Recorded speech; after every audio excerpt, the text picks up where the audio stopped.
Here we go. We have a client in a very relaxed position. Her back is relaxed and reclined. I'm going to be planning a protocol.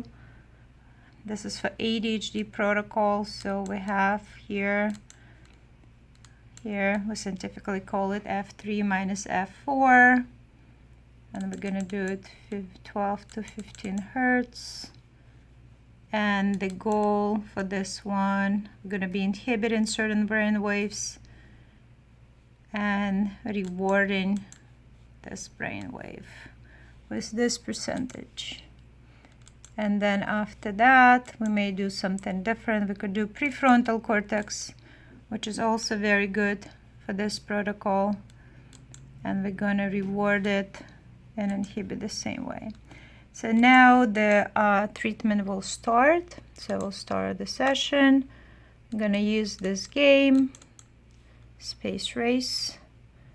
So, and I'm going to show you what's going on my screen and what the client or patient sees. So as we start, the computer will communicate, and this is how it goes. I started. My keyboard was lost, and now it's going.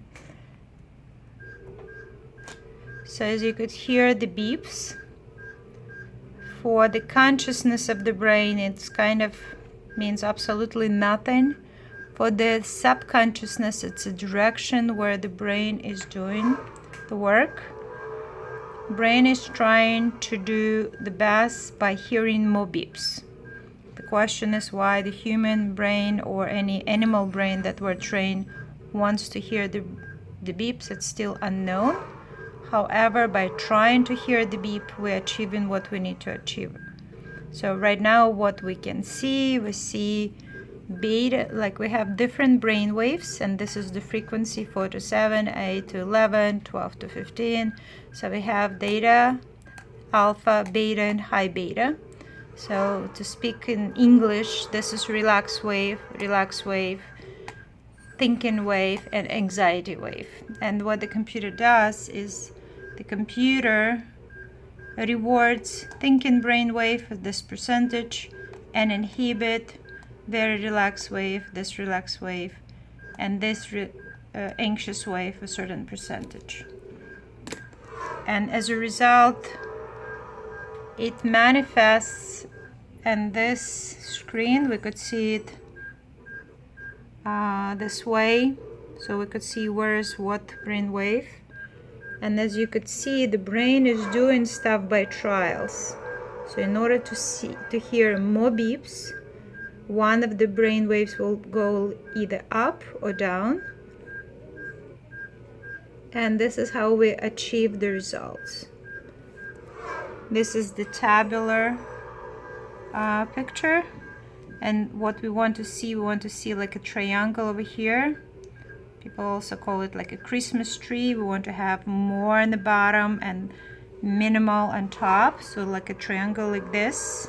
I'm showing it with one hand because the other one holding the phone. And the popping orange frequency, this is the frequency, is what the computer measures. And you could see it from here, from 0 microvolts. Here's 5, 10, 15, etc.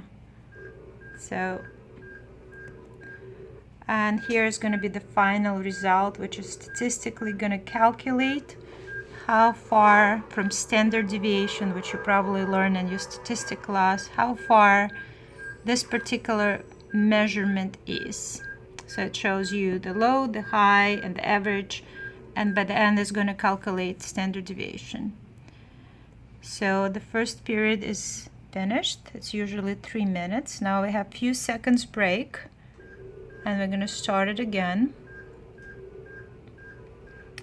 And this is what the client is looking at. The client is looking at the computer game, which is, in this particular game, it's a space race. So this is represented by beta waves, so something that we are rewarding. We want to have the intensity as much as possible. At the same token, we have your relaxed waves and your anxious waves on both sides, and the game is to keep these brain waves inhibited, so with less intensity as possible for relaxed waves and for the anxious waves. So Katya is doing very well right now. The computer program is designed in a way as a computer game. The only difference is that she's not connected to the game. She's not playing with her hands. She's playing via her EEG, via her echoencephalogram. And this is how we do it. The major point here is to float, and I also use it in my trainings to float. So when the computer goes very freely, like when the middle racket goes fast, I usually teach people to float like that. So just be there, and it shows you how the reactive subconsciousness, or how your subconsciousness works. I love this program also because people capable of seeing many other dimensions of the brain. It's not just, we're not just thinking with the brain, we're not just relaxing with the brain. The brain governs each and every part of the body. And here you could literally see, I'm going to ask Katya to open her mouth, to move her tongue. And you see how the yellow ones start racketing. That is usually because the friction of the muscles is much greater than the brain waves. We use this amplifier over here, which is a top amplifier on our days that exists. We're using that little machinery to enlarge the brain waves so we could be able to see it on the computer.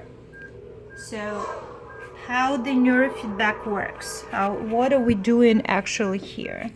What we're doing is we are measuring the brain waves from Katya's brain, and it goes from her brain through the amplifier, it's connected through the amplifier back to my computer and projected on the screen.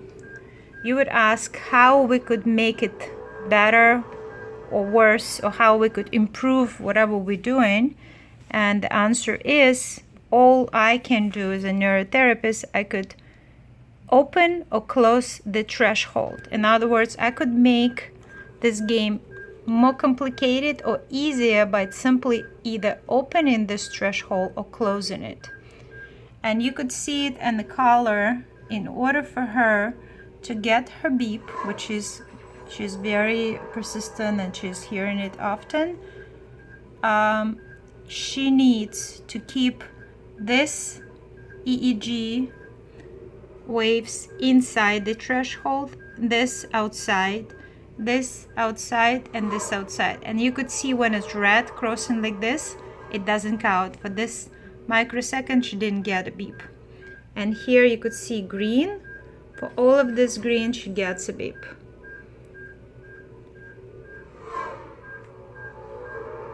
Okay?